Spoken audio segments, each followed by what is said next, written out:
Vous êtes la cofondatrice des vernis Original. Europe 1, la France bouge. La pépite. Ça va, Cheryl? Très bien, merci. On est content de vous avoir. Vous avez 40 ans. L'entreprise est née il y a 2 ans. Et on peut le dire, si on doit résumer, c'est que vous êtes une passionnée, une férue de cosmétiques. C'est bien cela? Exactement. Ouais, ça signifie quoi? Ça signifie que j'ai toujours fait de la cosmétique depuis mes études jusqu'à aujourd'hui avec la marque Original. On va revenir sur votre parcours. Vous avez fait des études de chimie, de formulation cosmétique et vous avez travaillé 17 ans dans plusieurs entreprises comme technico-commerciales, dans la vente d'ingrédients cosmétiques. Donc des clients que nous connaissons tous, comme L'Oréal par exemple ou encore Chanel. Donc le marché de la cosmétique, vous connaissez ça très très bien. Et parmi ce marché, dans ce marché, vous avez encore une autre passion, c'est le vernis. Pourquoi le vernis? Alors, j'ai toujours porté du vernis. Depuis, je pense, mon plus jeune âge, à peu près à partir de 15 ans, j'ai commencé à porter du vernis. J'ai toujours utilisé des vernis pendant toute ma carrière et ça a été en fait un des produits qui m'a le plus inspirée au moment de la volonté de création d'entreprise. Pourquoi? Mais pourquoi? Parce que vous trouvez qu'il y avait un manque. Souvent, une entreprise, ça répond à une problématique. Alors, je ne vais pas dire qu'il y avait un manque, je vais surtout dire que la tendance, il y a à peu près 5 ans, était sur le maquillage soin. Et ça s'est développé de plus en plus avec la Corée, les Bibi, les Sissi qu'on a vu apparaître au fur et à mesure du temps en Europe. Et effectivement, ce manque soin était visible sur les vernis à ongles. C'est-à-dire qu'on n'avait pas de vernis soin. On avait des rouges à lèvres qui étaient hydratants, on avait des mascaras qui commençaient à On devenir axait soin. tout sur la couleur, sur la tenue, mais finalement, ça. on ne sait pas trop ce qu'il y avait derrière. Exactement, Ouais. tout à fait. Et donc, c'est là où vous voulez répondre à cette problématique? Alors, je voulais répondre à cette problématique et puis surtout, moi, en tant qu'utilisatrice de vernis depuis de nombreuses années, j'ai très rarement constaté en fait un impact positif sur mes ongles quand je portais du vernis. C'est-à-dire que plus j'en portais, plus mes ongles jaunissaient ou bien mes ongles se dédoublaient. J'avais en fait une problématique d'ongles qui apparaissait au fur et à mesure du fait de porter mes vernis à ongles. Donc ce qui me posait problème, c'est que le soin n'était pas associé à la couleur. Et c'est la raison pour laquelle Original a été créé. Eh ben, vous allez nous raconter ce que c'est Original. Exactement. Vous êtes prête? Allez, top chrono, on y va. Donc Original, c'est la marque de vernis à ongles soin anti-âge protecteur avec une efficacité prouvée grâce à un actif breveté qui est à base de céleri, donc un céleri français que l'on utilise. En fait, on n'utilise pas du céleri tel quel, c'est une molécule qu'on extrait du céleri et qui va agir sur la kératine des ongles. Donc ce qu'il faut savoir, c'est que les ongles, comme le cheveu, sont composés majoritairement de kératine. Et la kératine, composant majoritaire de l'ongle, va avoir en fait des dégradations au cours du temps, de l'alimentation, des médicaments qu'on va prendre, de l'âge. Et cet actif va justement agir sur la kératine pour pouvoir justement restaurer la matrice de nos ongles pour améliorer on va avoir une amélioration de l'épaisseur de l'ongle, l'hydratation, et on va avoir du coup des ongles qui vont être beaucoup plus beaux, moins striés, plus forts au fur et à mesure du temps qu'on va porter le vernis. En plus de notre action soin, on a également une action environnementale puisque quand on a créé l'entreprise, l'objectif était d'avoir un impact le moins négatif possible sur l'environnement avec une volonté de pouvoir avoir une vision sur le cycle de vie de notre produit. Et je vous en parlerai peut-être un peu plus après parce que ça ne va pas rentrer forcément dans le pitch, mais on réutilise. Là, le pitch est fini, Voilà. de toute façon, ça fait Bon, déjà une voilà. minute, mais comme vous êtes passionnante, on vous écoute religieusement. Vous m'avez pas arrêté. Elle était passionnée, elle a pas Non, mais, entendu. non, mais c'est très bien, ça prouve que vous êtes animé par votre passion. Ils coûtent combien vos vernis? Il coûte 15 €. 15 €. Aujourd'hui, vous êtes présent dans 80 boutiques, c'est ça? C'est ça. Exactement. Artisanal, ça veut dire? Alors, en fait, on vend nos vernis principalement dans des épiceries vrac. Mais pourquoi? Justement pour le fait de cette réutilisation. C'est-à-dire que nos vernis sont vendus principalement dans des épiceries vrac qui vont proposer des cosmétiques zéro déchet. Donc, l'objectif étant de pouvoir récupérer nos flacons de vernis.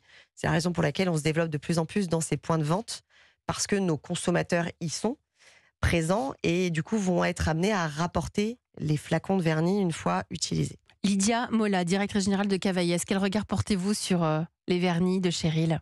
Je trouve super intéressant la démarche. Et en plus, je trouve que c'est très innovant sur ce type de marché qui souvent est associé, même dans la tête des consommateurs, comme un peu agressif, comme quelque chose que, voilà, ça ne veut pas être porté pour tout le monde, etc. Donc, je trouve très, très intéressant cette démarche. Alors, si vous êtes parmi nous ce soir dans la France Bouge, Cheryl Gava, c'est parce que vous avez des besoins. Donc c'est le moment de me tourner vers la coach de ce soir, Marie-Georges, directrice conseil en développement durable au sein du cabinet Accenture. Europe 1, Le réseau La France Bouge. Marie, première question, qu'avez-vous pensé de son pitch? Est-ce que c'était clair? Très bon pitch, absolument clair, avec la double proposition de valeur sur le soin et l'éco-responsabilité. J'ai beaucoup, je trouve aussi intéressant en termes de positionnement, le prix. C'est-à-dire que 15 €, j'ai regardé un peu, vous êtes assez proche des marques OPI, Essie, etc. Plus cher qu'une entrée de gamme, mais beaucoup moins cher qu'un vernis de grande marque ou de marque de luxe. Donc vous êtes sur un positionnement accessible. Ça, j'ai trouvé ça très intéressant aussi, parce que souvent sur des produits qui ont une proposition de valeur aussi forte, il est difficile de résoudre l'équation qualité, éco-responsabilité et prix. Donc ça m'a beaucoup plu. J'avais pour vous une question sur effectivement le réseau de distribution. Là, vous parliez des épiceries vrac, donc qui va bien effectivement avec le positionnement éco-responsable. Quid par exemple d'une distribution en pharmacie, parce que sur le soin, vous avez une valeur ajoutée assez forte aussi. Qui peut avoir sa place dans le milieu de la pharmacie, ouais. C'est une de nos premières attentes futures. Effectivement, c'est le positionnement pharmacie. Alors, juste pour répondre à la question aussi par rapport aux épiceries vrac, on est aujourd'hui la seule marque qui propose la distribution sur du vrac avec du vernis à ongles, puisque nos vernis sont réutilisables et on est la seule marque aujourd'hui à le proposer. Donc on a un boulevard libre sur les épiceries vrac que l'on n'aura pas forcément en pharmacie aujourd'hui. Ce qui est très compliqué quand on est une jeune entreprise, c'est de se faire connaître, convaincre. Et aujourd'hui, pour démarcher la partie pharmacie, ça va être beaucoup plus compliqué. Benjamin, on assiste à une vernis mania en France. Hein, alors, c'est pas moi qui le dis, mais c'est selon Euromonitor, qui est une société d'études de la consommation, et qui explique qu'un vernis se vend toutes les 2 secondes. Il y a des passionnés, en France. il y a même des vidéos TikTok, il y a des trucs incroyables autour du vernis. Alors, en moyenne, une Française va acheter entre 2 et 3 vernis dans l'année pour un budget de 11,50 €. Vous, Cheryl, vos vernis sont fabriqués en France, dans les Yvelines? Tout à fait. Ça aussi, alors, ça fait partie pas dans les Yvelines. Non, c'est fabriqué à Maintenon. Nous, on est une entreprise qui est basée dans les Yvelines, mais nous fabriquons à Maintenon dans le 28. La fabrication du vernis à ongles, c'est très spécifique, c'est très réglementé. Et donc, il y a 2 usines en France qui fabriquent du vernis à ongles, pour être honnête. Donc, on fabrique dans les mêmes usines que L'Oréal, que d'autres usines, d'autres marques françaises qui veulent fabriquer en France. On est tous au même endroit. Vos besoins, c'est que on en a listé 4 en préparant l'émission. Déjà, vous avez besoin de vous développer à l'international. Ça, c'est important. Devenir rentable. Aujourd'hui, vous avez commencé avec une campagne de financement participatif sur Ulule. Tout à fait. C'est comme ça que vous avez démarré? Tout à fait. C'était stratégique au démarrage de l'entreprise de démontrer en fait aux banques l'intérêt de notre produit sur le marché. C'est la raison pour laquelle on a fait Ulule, qui pour nous a été un succès. Donc ça nous a permis d'ouvrir les portes bancaires pour avoir des prêts bancaires. Et maintenant, effectivement, la seconde étape, c'est de se développer plus vite. Donc vous cherchez à lever des fonds? Tout à fait. Combien? 500 000 €, qui doivent être normalement en accompagnement aussi avec notre incubateur, puisque Original est incubé, Pays Cube. Et du coup, on travaille sur cette partie-là de levée de fonds actuellement. Marie, comment pouvez-vous l'aider? Alors, ce qui est clair sur ce type d'innovation, c'est que c'est très difficile d'imposer une marque. En fait, la création d'une marque et d'un nouveau produit, ça demande des investissements en marketing qui sont très importants et qui sont souvent pas à la portée d'une start-up. Donc, c'est difficile de faire connaître la marque. Donc, ce que je me disais, c'est qu'effectivement, il y a peut-être un enjeu de développement de partenariat en B2B. Je me disais, il y a quand même un phénomène un petit peu là de société qui est le salon de manucure. Il y a de plus en plus de gens, de plus en plus de salons qui se développent où on peut aller se faire les ongles.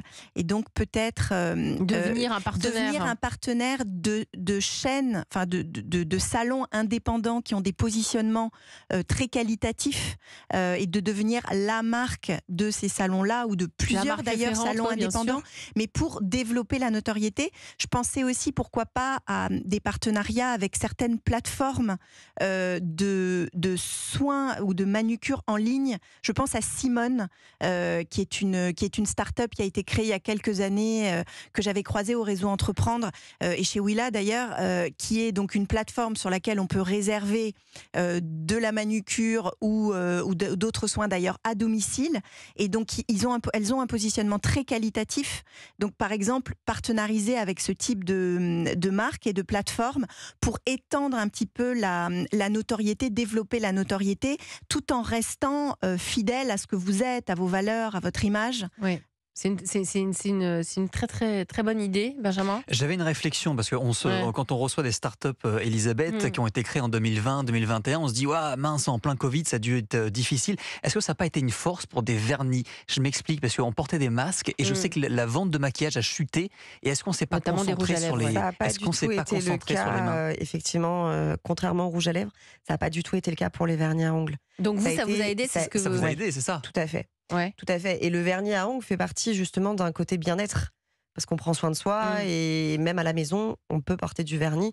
Si on ne sort pas, c'est juste pour soi. Et vous avez raison, le côté bien-être se développe de plus en plus. Hein. On l'a vu d'ailleurs, Antoine Fenech est allé promener le micro Europe 1 dans les rues de Paris et les personnes qu'il a croisées prennent en considération cette notion de bien-être dans leur quotidien et dans leur salle de bain. On écoute. Moi, tous les matins et tous les soirs, je mets une crème de jour et de nuit, le soir et de jour le matin. J'aime bien régulièrement aller dans les thermes pour me faire masser, pour prendre soin de mon corps et de ma peau. Je fais fréquemment des soins, des gommages, des massages. J'offre des soins à ma femme régulièrement. Alors plutôt détente. Massage, balnéo. Je fais beaucoup de soins, les manicures une fois par mois, c'est mon petit plaisir, et aussi un massage asiatique juste à côté de chez moi. J'ai pris l'habitude, une fois par an quand même, prendre une pension dans un centre balnéothérapie, soins de visage, soins du corps. Moi, dans les soins, je fais souvent des manicures, des pédicures, je fais des soins corps, donc des gommages, et puis ce qui me fait du bien surtout, c'est les massages dans les centres de massage, dans les instituts de beauté. Et vous faites quoi autour de la table, La France bouge, Benjamin?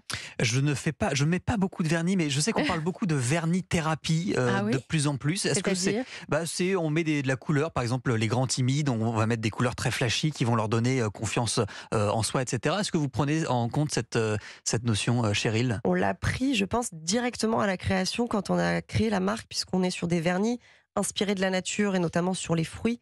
Donc tous nos visuels, justement, attirent l'œil. La couleur, le rouge par exemple, est inspiré du grenade. Le rose pitaya que je porte aujourd'hui est inspiré du fruit du dragon. Ce rose, hein. Et toutes nos couleurs sont inspirées, mais également, effectivement, toute cette colorimétrie est hyper importante pour soi et reflète généralement la personnalité. Donc voilà, les roses, les rouges vont être vraiment portés par des personnes qui ont confiance en elles ou qui ont besoin d'avoir confiance en elles. C'est pour ça que vous avez pris du rose ce soir, c'est pour avoir une confiance en vous? Oui, tout à fait. Exactement. Et choisir le positionnement vrac, c'est aussi une façon de véhiculer les valeurs de la marque? Complètement. Ouais, ça fait partie de la proposition globale. Il y a une vraie éducation à avoir sur le vernis à ongles. Très clairement, un vernis à ongles qui n'est pas terminé, et rarement on termine un vernis à ongles, il ne faut jamais le jeter dans la poubelle ménagère. Ça, il faut le savoir. Ça, déjà, on ne savait pas. Pour des questions environnementales, si vous contactez l'ADEME va vous répondre que le vernis doit être amené à la déchetterie.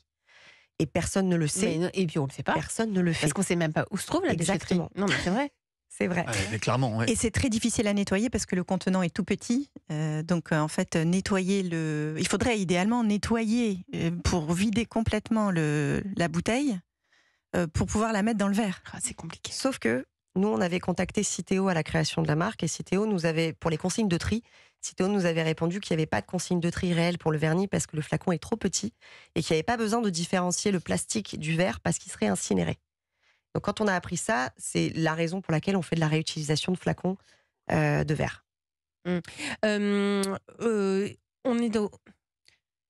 Nous sommes en plein mois d'octobre, il y a aussi Octobre Rose qui arrive et là-dessus aussi vous vous engagez, c'est important pour vous, pour reverser une partie des ventes de vos vernis? tout à fait. On s'est engagé avec l'association Bel et Bien, qui est une association qui propose des ateliers beauté aux femmes atteintes de cancer pour leur réapprendre à s'aimer et à avoir confiance en soi, à redessiner un sourcil tout simplement, parce que quand on est sous traitement, on perd ses cheveux et ses sourcils.